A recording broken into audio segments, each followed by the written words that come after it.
just a couple of years ago, fuel subsidies in Indonesia and Malaysia, they were notorious. Why were they notorious? Because the government gave these subsidies under the name of helping the poor. In fact, who got those subsidies? The guys who got those subsidies are like these guys driving SUVs in Kuala, upper middle income guy, upper middle class, and above guys driving their nice fancy SUVs in Kuala Lumpur or Jakarta. That kind of subsidies worsen inequality. It does nothing to reduce inequality. Which in Pakistan, they're about, I forget the exact number, but they're like 20 million people, right, who should be paying personal income taxes. In other words, the upper middle income and above people in Karachi, Lahore, and other Pakistani cities. The number of Pakistanis who actually pay personal income tax is about 200,000. So in other words, there's a real need to improve tax collection, tax revenue mobilization, and this is, again, we're not talking about raising tax rates. So 2009, 2008, the worst year, bottom year, if you will.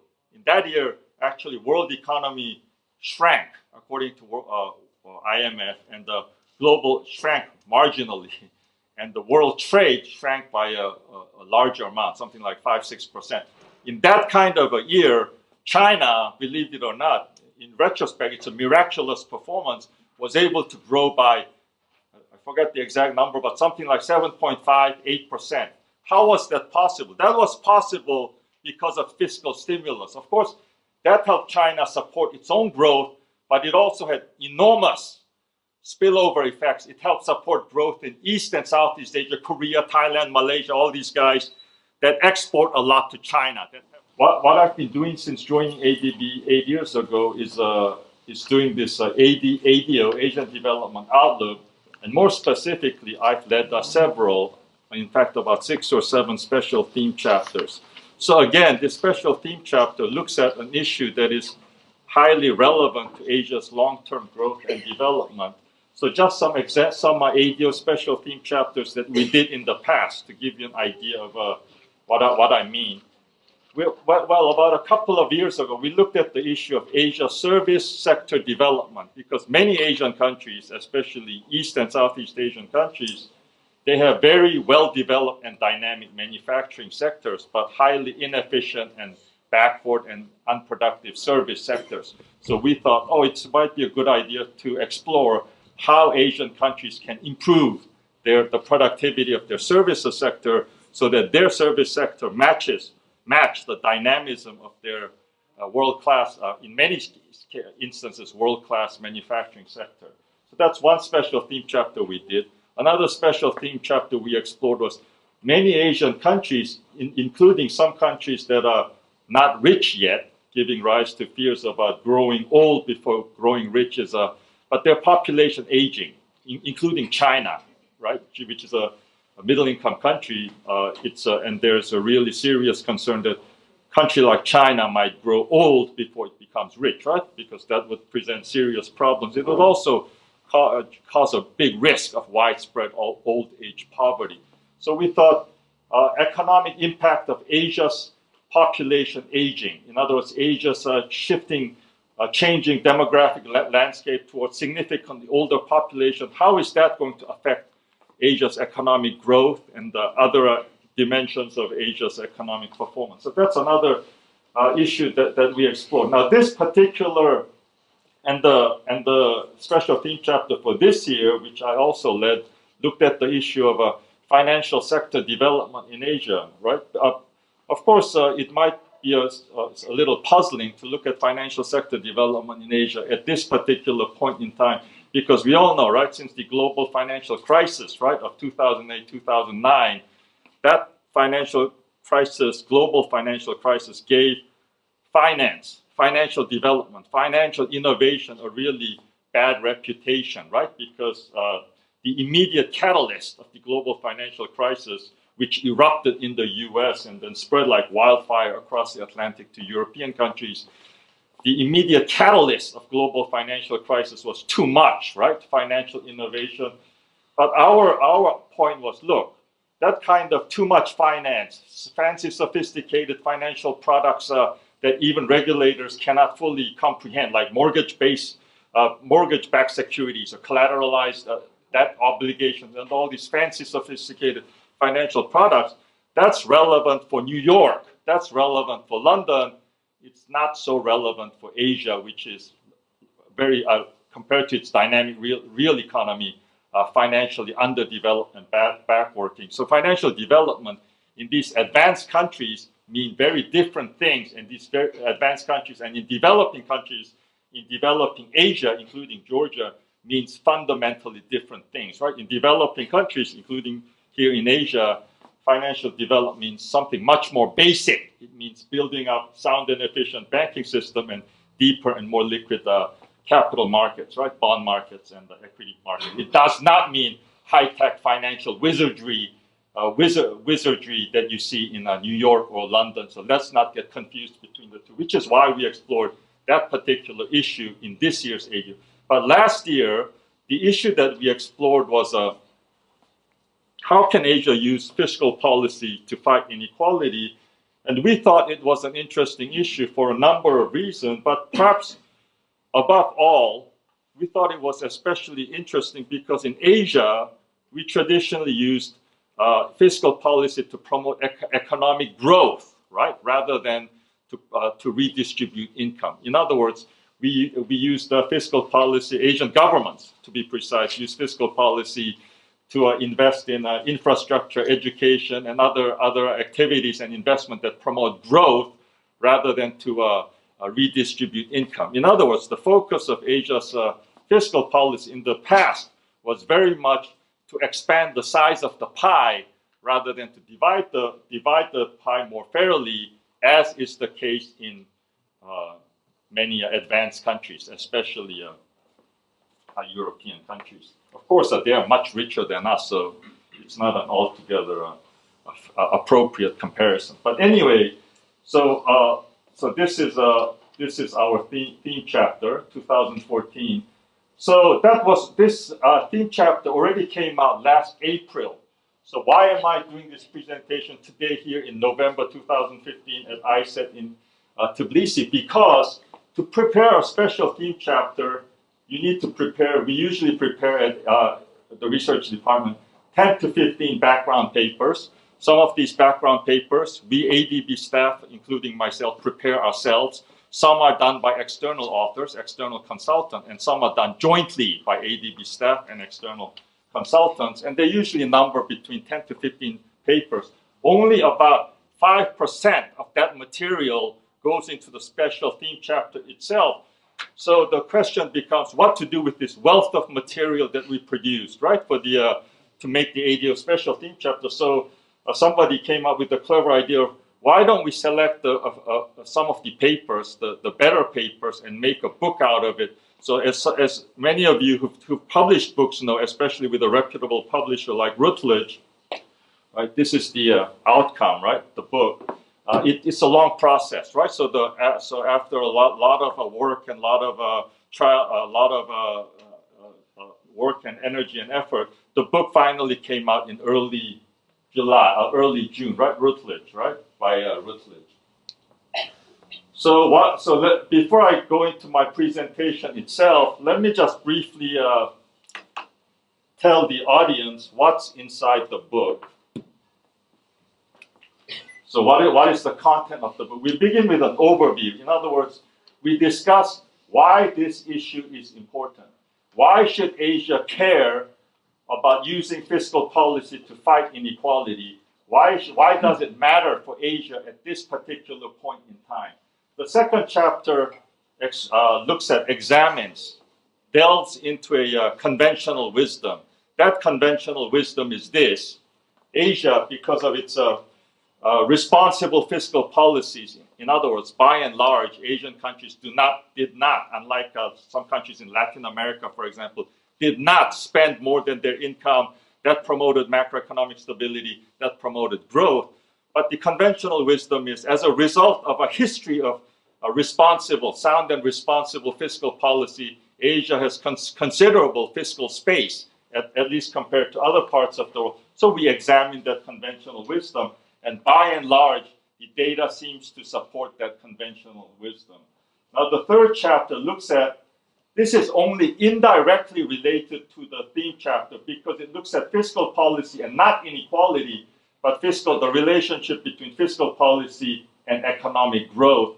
So some of the interesting findings are some types of fiscal spending have a bigger impact, have a bigger and more significant impact on growth than others.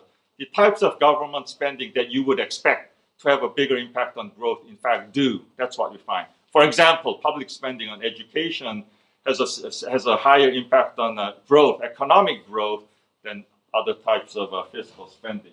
Now, the next chapter, by the way, this is a highly empirical econometric chapter. So is this chapter, and this is really a core, one of the anchor chapters of the whole ADO theme chapter, as well as this book. And this chapter looks at the relationship between fiscal spending and inequality in Asia. And we use a panel VAR analysis, and that takes into account this relationship between government spending on one hand. It's a triangle. Think of a triangle: government spending, economic growth, and inequality. Because government spending affects inequality and growth. Growth affects government spending and inequality. And the third triangle, right, works on both sides too. So this panel VAR analysis allows us to incorporate that kind of three-way dependence, econometrically speaking. So that generated some interesting findings. But the fifth chapter, all of these chapters are Asia-wide studies. In other words, we use data from all countries in Asia for which data is available, except this one. We do have one country-specific chapter, and that is this PRC China-specific chapter. It explores an interesting and important issue, that is, who gets the benefits? Who benefits from the public spending? In particular, do the rich benefit, do the middle class benefit, do the poor benefit? Who gets the benefits? Who benefits from public spending? Because that clearly affects the pro-equity impact, right, of government spending. So the next chapter looks at the tax revenues and other fiscal resources for fighting inequality. And then the next chapter looks at is fiscal spending sustainable? This one looks at the future. In other words, fiscal spending may be sustainable today, but of course we have big future fiscal demands, right? For example, due to population aging. For example, due to a public demand for greater government spending to protect the environment and so forth. So by 2000, so we make some simple but realistic projections, and that looks at is fiscal spending sustainable in the future, in 2050 to be more precise. And then the next chapter looks at a region that is broadly speaking similar to Asia in terms of income, in terms of development, right? It's our comparator region, Latin America, because Asia and Latin America, broadly speaking, at similar income and development levels. But one big difference is Latin America has much more experience in using fiscal policy to fight inequality.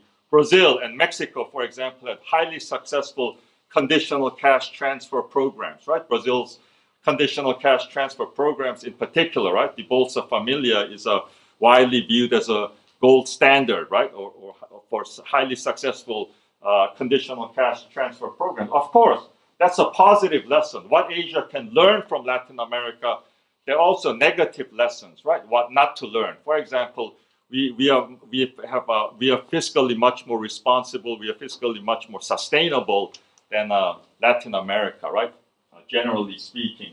And then the next chapter looks at fiscal policy and inequality, lessons from the rich countries, advanced countries, US, Europe in particular, because these countries have much more experience than Latin America even, right, in using fiscal policy to fight inequality. And in fact, in some European countries, not just the Nordic countries, not just Sweden and Norway, these countries, but many other European countries, one might argue the number one objective, right, of fiscal policy is to redistribute income. In other words, to reduce the income gap between the rich and the poor. Again, what are the positive lessons for Asia from their experience? What can we learn? What to do? and what should we not learn, what should we avoid from the experience of advanced countries, rich countries, in using fiscal policy to fight inequality. And last but not least, the final chapter or mini chapter, it summarizes in a very short and succinct and easily readable way the main findings that emerge from the analysis of the book, as well as the policy recommendations based on those findings. Okay, so let me go into the my main presentation. By the way, my main presentation will not follow the structure of the book. Instead, it will basically lay out what I consider to be the main content or main messages, right, coming out from the study. So the beginning point is, why are we doing this? Well, what is the motivation for this study? Why do we care, right, about using fiscal policy to fight inequality here in Asia? So some couple of well-known stylized facts.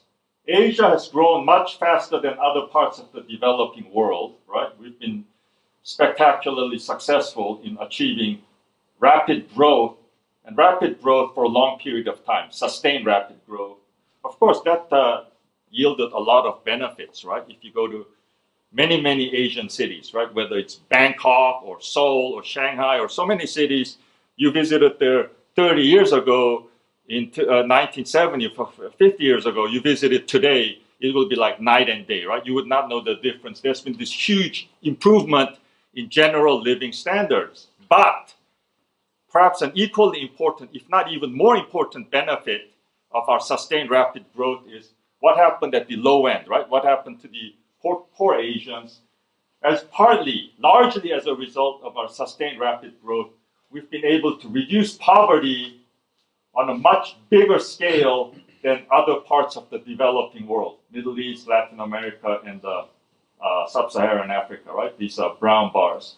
So this kind of massive reduction in poverty rate it's a truly remarkable achievement, if you think about it. It's almost unprecedented in human history.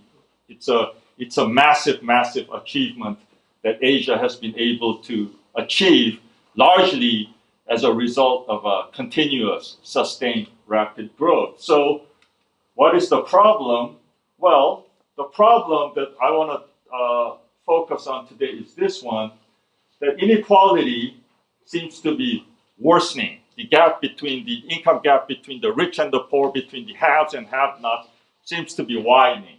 So this is the increase in Gini coefficient, right, which what we all know is probably the most widely used measure of income inequality between 1990 and 2000. And in all these economies, including here in Georgia, inequality has worsened. In other words, income gap between the rich and the poor have widened between 1990 and 2010. Now, if you look at these countries, two things stand out. One is they include some very countries with very large populations, most notably China, India, and Indonesia. And second, they include the countries at all very different income and development levels, right? From Bangladesh at the low end all the way up to high income Singapore and Korea, right, on the upper end. So, and these countries collectively account for over 80% of developing Asia's populations. So in much of developing Asia, we can say income inequality has worsened rather than improved. The question is this an Asia-specific problem? It is not an Asia-specific problem. It is, in fact, a global problem, and it explains why a highly technical book, which in normal times only economists would read, right? And that's Thomas Piketty's Capital in the 21st century, why a highly technical book, which looks at growing inequality in rich countries, right, in the advanced countries, why that kind of a book becomes a New York Times bestseller. It's a global problem. It's not an Asia-specific problem, but the point is, Asia is not immune from this problem. Asia is also suffering from this problem of growing income inequality. So what does the international experience, especially the experience of the rich countries, shows? Well, it quite clearly shows that government spending, yes, government spending can help to reduce inequality. But how about here in Asia? As I said at the outset, in Asia, traditionally, the primary focus, right, of public policy, including fiscal policy, has not been to divide up the pie more fairly, but to maximize, right, to grow the pie as fast as possible. And if you think about it, that was entirely understandable. It was entirely appropriate. It was entirely the correct strategy. Why? Because everybody's these days talking about Asian century. And some people talk, oh, G2, US and China, the two biggest economies, they're setting the global economic agenda and so forth. But just 30, 40, 50, 40, 30, even 25 years ago, Asia was a largely low-income region. Now it's an increasingly middle-income region. It was a largely low-income region. In other words, there was no pie to divide, right? So perfectly understandably, the goal of public policy, including fiscal policy, was to grow as fast as possible, for example, by investing in infrastructure, roads, ports, airports, and power plants, telecom facilities, and so forth, as well as education. Of course, in some case, some kind of public investment, right? Of course, it's good for both growth and equity. For example, public spending on education, but nevertheless, quite clearly, the philosophical focus of fiscal policy here in Asia was to promote growth, not to divide the pie as fairly as possible. But the point here is, precisely because we grew so fast in the past, we are now a largely middle-income region, which means we are at income levels where countries typically begin to think more about quality of growth rather than just growing as fast as possible. And China's a well-known Harmonious Societies initiative, right? That's just one example of this new thinking, new popular demand, if you will, for better quality of growth rather than just growing as fast as possible. I mean, one important dimension of a higher quality growth is, of course, equitable growth. Another important dimension is, of course, environmentally sustainable growth. But let's focus on a more equitable growth today. So the question becomes, how can we in Asia use fiscal policy to fight inequality or to promote inclusive growth, if you will, without harming our fiscal sustainability, without compromising our fiscal space? Of course, from Economics 101, right, or textbook economics, we all know that sound and responsible fiscal policy, right? In other words, government spending not more than its earning, or at least having budget deficits that are relatively small, that's absolutely necessary for macroeconomic stability, which is absolutely necessary for economic growth, right? And we know many Latin American countries, right, chronically mismanaged ones, such as Argentina, Venezuela, they persist chronically run huge budget deficits that result in macroeconomic instability, that result in the chronically low and sometimes negative growth, right? We all know that story. But let me just give you a graphical example of how valuable this fiscal space is for Asia, because I think that will make the case much clearer. If you think about it, go back to 5-6 years ago, global financial crisis, right? 2008, 2009, boom. This was like a mother of all financial crises, mother of all recessions, because it started in the US. It did not start out, it did not erupt in some chronically mismanaged South American country. It started out, it erupted, it originated in the US, and there were widespread fears of a global financial meltdown as well as an economic recession. And everybody was saying, oh, China, of course, until that time was growing at double digit, right? 10% per year for a long, long time. And everybody was saying, oh, these Chinese guys, they grew so fast in the past, but their growth is going to collapse because they depend so heavily on exporting to the US. US is collapsing, US growth is sharply falling down, which means China is going down. Chinese collapse never happened. It never happened for two words, fiscal stimulus, right? Because China, 2008, 2009, over a 2-year period, launched a massive fiscal stimulus that amounted to 13% of GDP. Of course, that helped support Chinese growth. 2008, the worst year, bottom year, if you will. In that year, actually, world economy shrank, according to IMF, and the global shrank marginally, and the world trade shrank by a larger amount, something like 5-6%. In that kind of a year, China, believe it or not, in retrospect, it's a miraculous performance, was able to grow by, I forget the exact number, but something like 7.58%.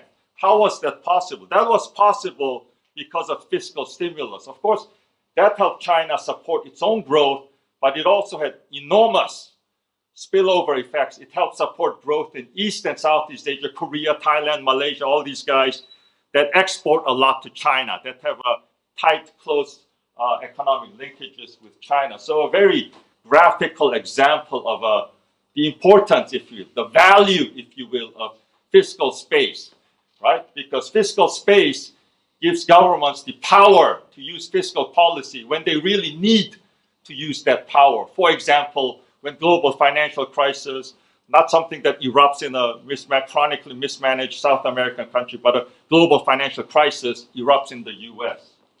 So the question is, if we want, so this is the dilemma. If Asian countries want to use fiscal policy to fight inequality, of course that's desirable. That's absolutely desirable, but that is going to require higher public spending. You can talk all you want about cutting fiscal waste and more efficient fiscal spending and so forth.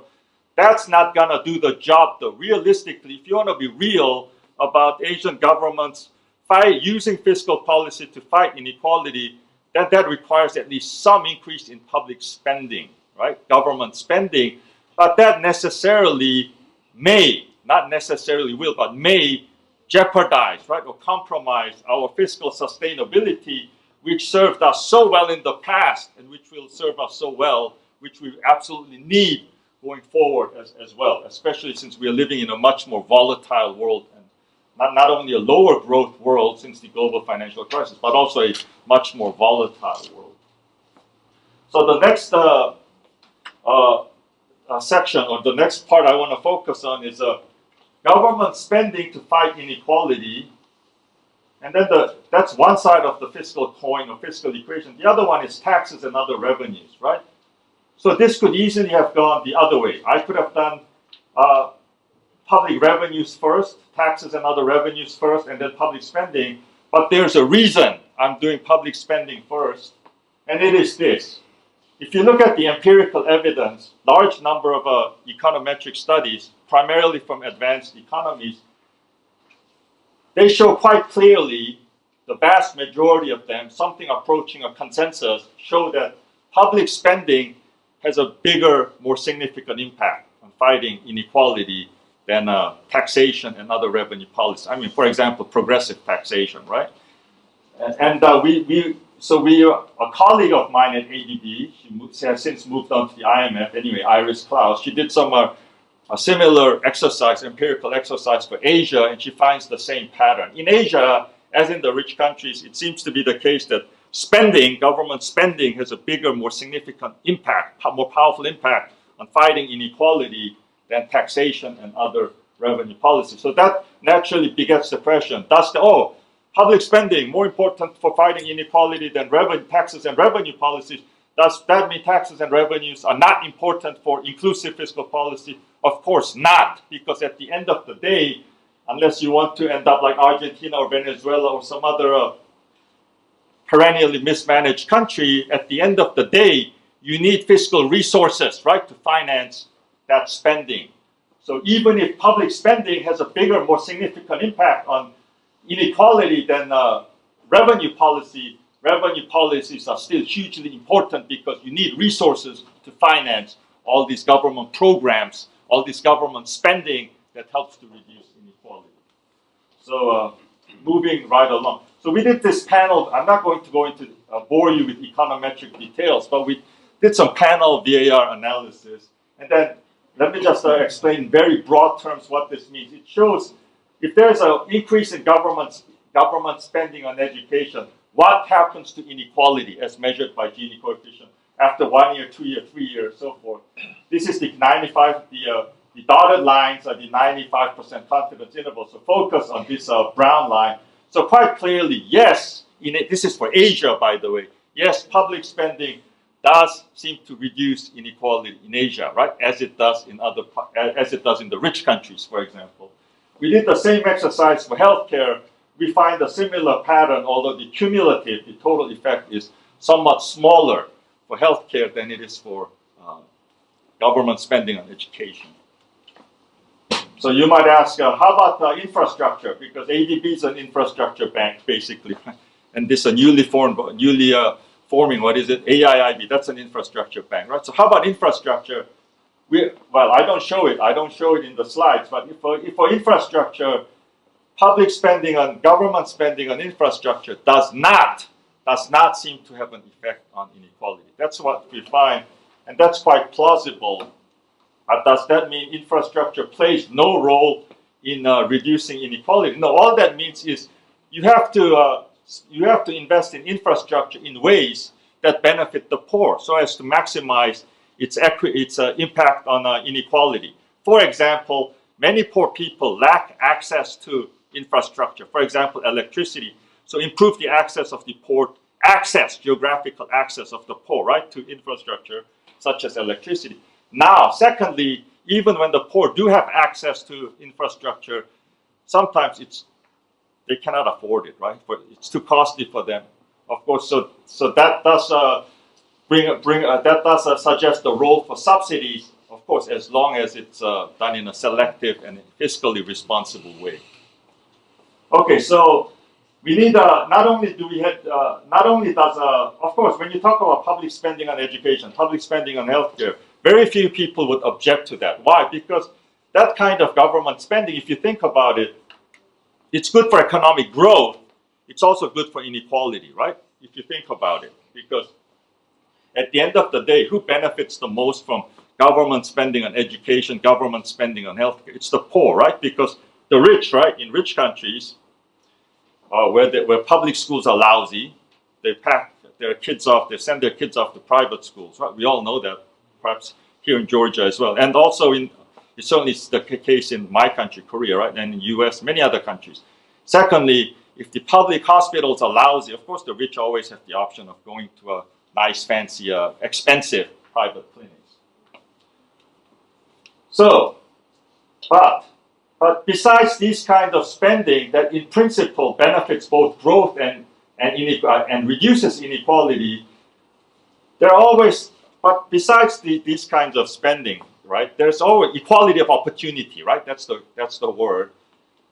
But any society with any minimum level of decency will also protect the most vulnerable, the poorest, the most disadvantaged groups. And the way they usually do that is through subsidies, right, and transfers. But these have to be quite carefully targeted and selected, because in many countries, these kinds of subsidies, right, the so-called objective, the design, the motive for these subsidies is to help the poor, but in fact, they do nothing like that. In fact, they help the better off. For example, of course, Indonesia, Malaysia, they're reforming their fuel subsidy programs now, but just a couple of years ago, fuel subsidies in Indonesia, Malaysia, they were notorious. Why were they notorious? Because the government gave these subsidies under the name of helping the poor. In fact, who got those subsidies? The guys who got those subsidies are like these guys driving SUVs in Kuala, upper middle class, and above guys driving their nice fancy SUVs in Kuala Lumpur or Jakarta. That kind of subsidies worsen inequality. It does nothing to reduce inequality, which is again why subsidies and transfers, they're fine. They're good means. They're a very good, effective, often good means of helping the poor. But let's do that in a carefully selective way, well-targeted way, so the benefits actually reach the poor, not the Kuala Lumpur guy with the SUV. So finally, how about I just said earlier, this spending on infrastructure we do not find that it reduces inequality, but it does, and this is in line with many earlier studies, have a pretty powerful impact on economic growth. Okay, so what's the problem for Asia? This is developing Asia, this is brown bar is Latin America, and this green bar is the rich countries, OECD countries. Not only are we behind the rich countries in public spending on education, public spending on healthcare, public spending on pensions and other social protection programs, not only are we behind rich countries, we are also behind our comparator region, Latin America. And not only that, what Asian governments do spend, as relatively little as it is, right, relative to even Latin America, most of that, a lot of that, most of it goes disproportionately to the rich than the poor. This shows how many secondary students from poor households and rich households drop out of secondary schools.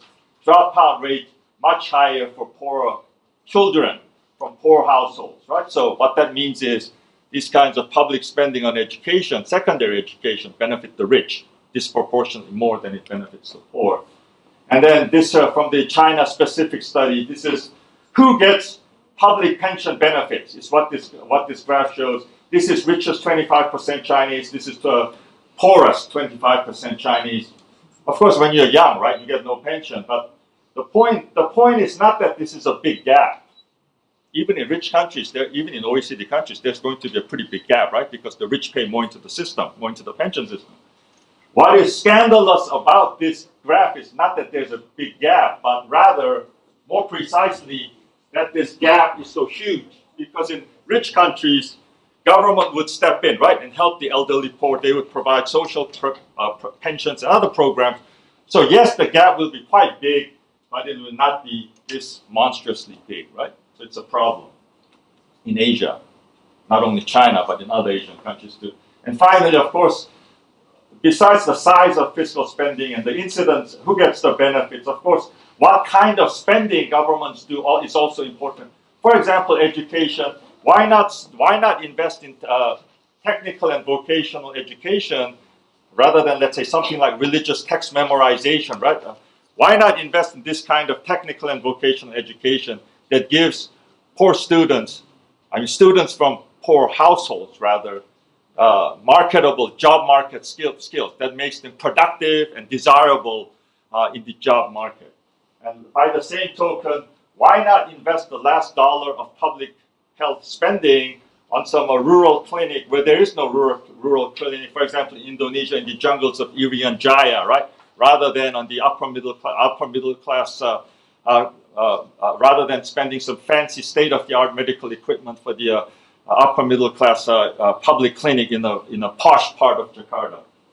Okay, so that's public spending, but at the end of the day, you need taxes and other fiscal resources to finance that public spending. So without harming fiscal sustainability. So let's look at that side.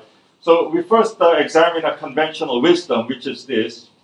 There is this conventional wisdom, as I said earlier, that Asia, because we've been responsible in the past, we've not been like Argentina in the past, as a result of a tradition, right, a history of fiscal prudence, we have more fiscal space, at least relative to other parts of the world. That's the conventional wisdom. And conventional wisdom seems to be supported by data. This is developing Asia's government debt to GDP ratio. This is Latin America's effort. By the way, all these are population weighted, obviously. So we do not assign the same weight to China and Fiji. Okay, these are population weighted. And this is the world. We are in healthier fiscal shape than the world, and we are certainly in healthier fiscal shape than rich countries. Although for rich countries, they can afford a higher ratio because their government's borrowing costs are lower, their governments are more credible, and so forth. But even accounting for all that, yes, the data does seem to support the conventional wisdom that Asia has has relatively a lot of fiscal space relative to other parts of the world. So what's the problem? The problem is this. The fact that you have fiscal space today does not mean you necessarily have fiscal space tomorrow. Why? Because Asia faces a lot of future fiscal demands. Let me just look at one of them. And we did a very simple simple policy simulation. And let me just put this to intuitive terms. We used a very simple simulation model, 2 drivers only. This is actual number, 2010. How much Asian governments spend on healthcare as a share of their GDP? Again, population weighted. China, much bigger weight than Fiji or Tonga. This is 2050. This is our simulation, right? This is our simulation. A very simple model. Let me just lay it out to intuitive terms. The intuition is this: Asia growing older. As Asian countries grow older, of course, we can expect governments to spend more on certain programs, such as healthcare, right? Such as pension and social protection. That's one driver. The second driver was, as countries grow richer, their citizens typically demand more and better public services. So the relative size of the government grows, which is why OECD countries generally have much bigger governments than developing countries, right? So these two drivers. So the point is, when we ran this simple simulation, yes, we spend relatively little, not we, governments, Asian governments spend relatively little on healthcare today, in 2010 to be precise, but they're going to spend a lot more 35 years from now, by 2050. And then we do the same simulation exercise for pension and social security. Of course, for pension and social security, you have the two effects working in the same direction again, right? Richer Asia will be richer in the future. Richer Asia, more spending, more government spending on social pensions and social protection. Older Asia, also more government spending on a pension and other social protection. So again, we find exactly the same pattern. We are going to spend much more in the future, or our governments are. So you might say, oh, but that's a very simple exercise. You yourself have said it's simple. So it's a simple credibility check, robustness check, if you will. Well, we didn't do it as a check, but it kind of supports the notion that these have a minimum level of credibility. I don't show it here, but we did this for education. So just think about it intuitively. Richer Asia, of course, that means more public spending on education in 2050, right? Because Asians will demand more and better public education. How about older Asia? Think about older Asia, that will mean less, right? Less demand, right, for education, because you have more old people, fewer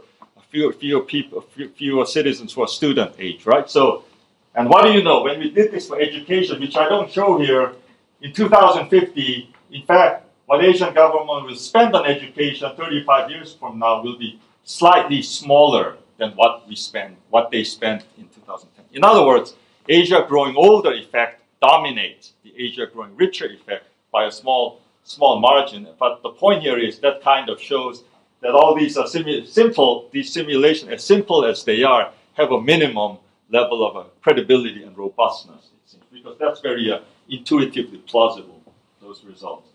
But forget 2050. Let's look at 2015 today.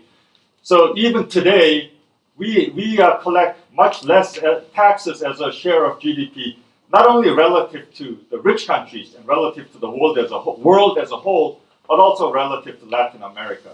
This was 1990 to 2010, 2000 rather, and this brown is 2000 to 2010. So immediate question is, but like in Asia, especially in East and Southeast Asia, isn't low tax rate a good thing? Because that helps economies grow, right? Because it encourages workers to work harder, because they get to keep more of their money, right? Instead of the government taking it away. And the companies also, they invest more, right? Because they get to keep more of the profits from their risk-taking and investment. But we're not talking about tax rates here. We're talking about something much more basic than that. We're talking about tax administration, tax collection, tax revenue mobilization. Let me just give you one example of what we are talking about here. It's not tax rates. What we are talking about is this. I heard this anecdote from a Pakistani gentleman. He was a research director at UNESCO, right, in Bangkok. We had this conversation like 2 years ago. He's from Pakistan. He's a Pakistan gentleman. So what he told me was, I fully agree with you. In Pakistan, they're about, I forget the exact number, but they're like 20 million people, right, who should be paying personal income taxes. In other words, the upper middle income and above people in Karachi, Lahore, and other Pakistani cities. The number of Pakistanis who actually pay personal income tax is about 200,000. So in other words, there's a real need to improve tax collection, tax revenue mobilization, and this is, again, we're not talking about raising tax rates. So what that means is Asia, in order to be able to finance public spending for a more fairer society and fairer economy, we need to do much better in terms of collecting more taxes across all different categories of revenues, indirect taxes, personal income taxes, corporate income taxes, and other taxes. So there's a number of options for doing that. One is broadening the base for personal income tax so that more people pay personal income tax, and of course strengthening value-added tax. Right? We all know that value-added tax it has relatively little distortion, right, on the economy. It's one of the least distortionary taxes, which is why many people like that. And then also increase sin taxes as well as non-taxes. And also Asia needs to do better in terms of taxes that are naturally progressive, such as capital gains tax. The rich are much more likely to own stocks, and lots of them, right, than poor, right? So capital gains tax apply much more to the rich. They hit the rich much harder than the poor. And last but not least, especially relevant for lower middle income and lower income Asian countries, is to really strengthen tax administration, tax revenue collection capacity. Well, through ICT, IT, right? But you cannot do this by IT alone. Putting out 300 computers, connecting them to the internet, that's going to do absolutely nothing to improve your country's tax administration capacity and tax revenue collection, unless you combine that with, I didn't put it here, but you combine that with improved governance. In other words, less corruption and corruption of the tax authority, right, and so forth. So, moving right along, let me just touch on this because it's an interesting study. We all know that sin taxes, right? And this is a cigarette sin tax. It's a tax on a bad activity, supposedly bad activity. So they usually yield two dividends, two benefits, right? One is, of course, the obvious, immediate one is it yields a lot of revenues for the government. It's a fiscal cash cow. The second benefit is that it's efficient. It reduces a negative externality, right, such as smoking and drinking too much and causing sin and so forth, right? So it reduces a negative externality. It's efficient. It yields revenues for the government. But one study that some of my ADB colleagues shows that it may even yield a third dividend or third benefit, and that is it's good for equity. This is a study of cigarette tax in the Philippines, by the way. It's not very clear, but this blue one is this is marginal. This is the cost, right? The cost for the poor households, rich households, and what is this? Middle-income households, basically, right? So the cost for the poor seems to be significantly less than the benefits enjoyed by the poor, right? This is death avoided because of this tax. I'm not exactly sure what the intuitive reason is. Perhaps the poor tend to disproportionately smoke more than the rich.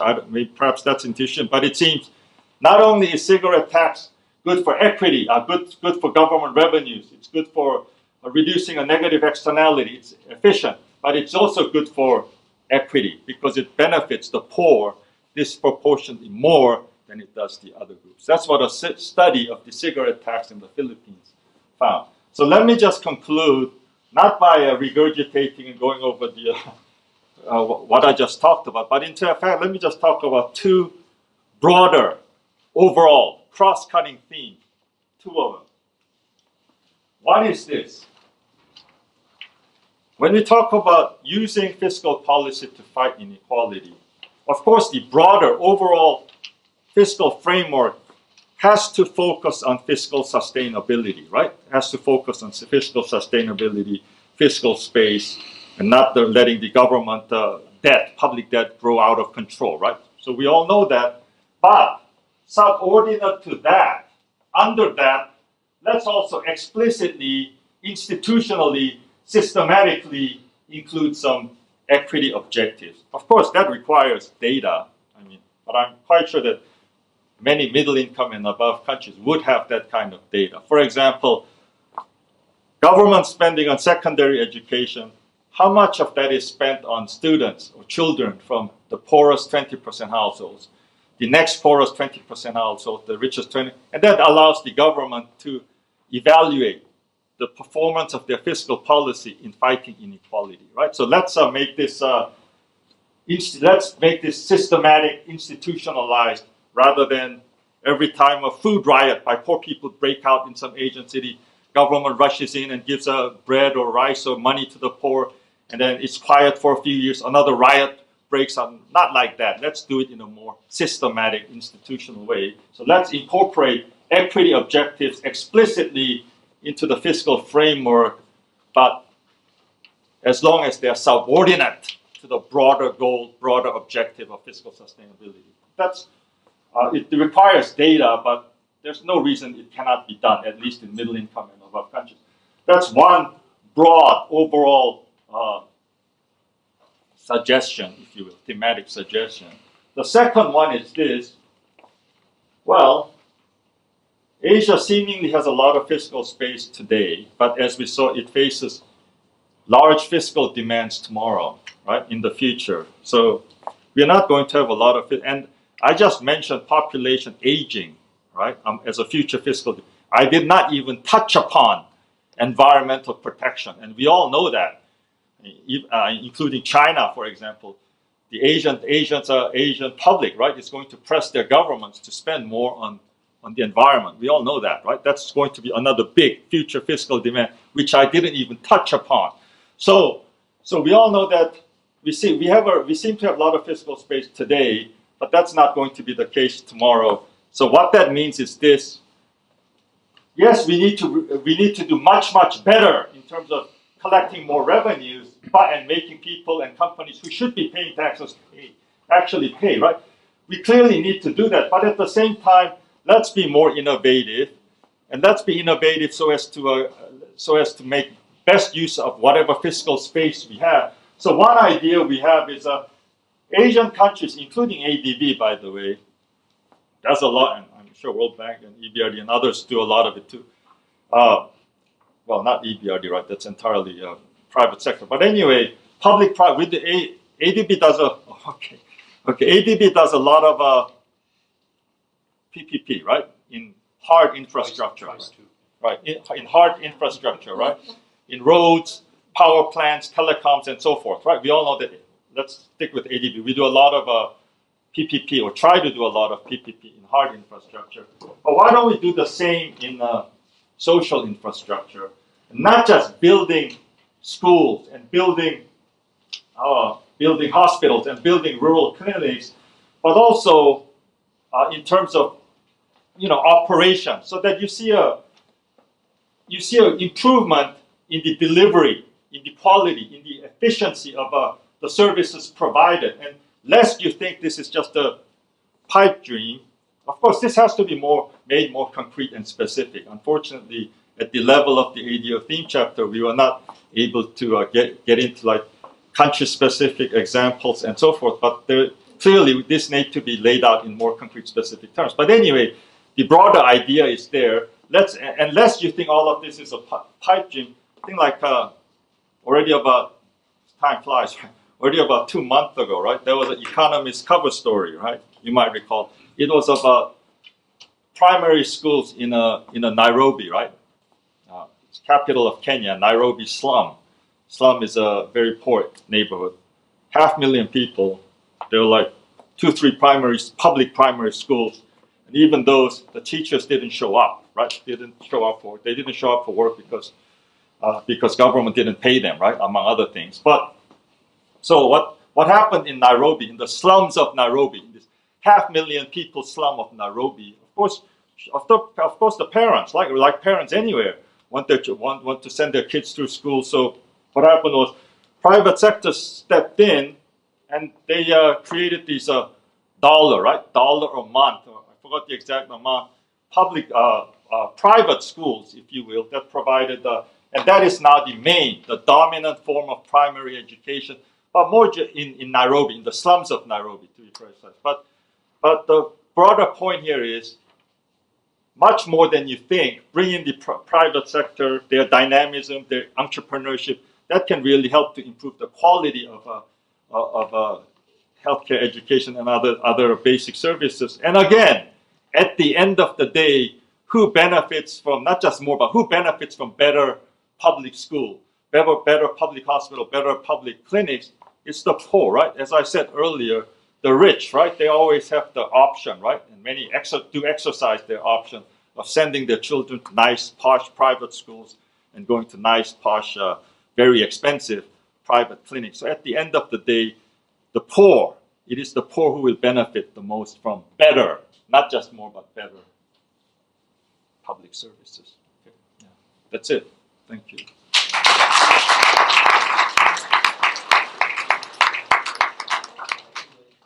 If you grow without sharing and without this new wealth being created, sort of trickling down, as we all like to say, people in some countries have less patience than in others. And I think in Georgia in particular, there's much less tolerance for sharp inequality than in some other places. I think the US could sustain much higher levels of inequality than, say, a country like Georgia.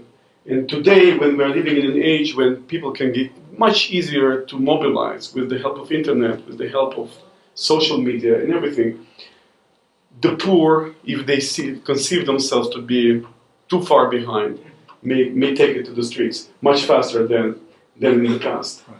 And so I think inclusivity is something to be concerned about, even if you think about growth, not just because of ethical considerations.